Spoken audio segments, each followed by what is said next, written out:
Oh, I think the thing that impacted me the most and why was probably the sit-in over there on that side. I just found it super impactful that these people had to go through this situation, and how they were just sitting and they didn't do anything wrong, and people just came up to them and they were attacking them for no reason, and they were just human beings trying to get something to eat and just trying to prove that even though that they're different than other people, that they want to be a part of this community and not being attacked.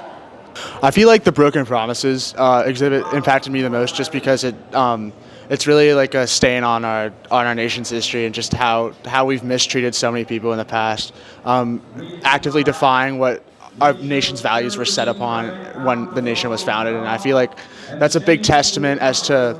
why we are an imperfect nation, and how this is important, and how we can grow as a nation to help other people and just not repeat the same mistakes we've done before. So this is actually my second time being here, and the first time I remember I was just a lot younger and I kind of just ran through everything, but now that I'm older, I got to fully understand everything that is here, and now that I know more about history and stuff, I was able to understand more of what's going on, and this is just changing my perspectives of what was going on to these people and how they're getting impacted in their daily lives and stuff. I would tell them it matters if you don't know much about the civil rights movement, not just in the 60s but all over the world, and the exhibits here today, it's just an amazing place to learn. Growing up in North Carolina, until this year I just learned about the Wilmington Massacre, and I just know how important that is to the people that lived in that town back in the time, and how just you got to learn more about where you're coming from and your roots as a person, and also just what's going on around you and what was happening back then. It really sheds light onto a lot of stuff that we don't really talk about, and how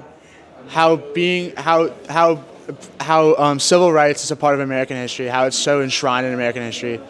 The people we look up to, like Martin Luther King and Malcolm X, were all a part of this movement, and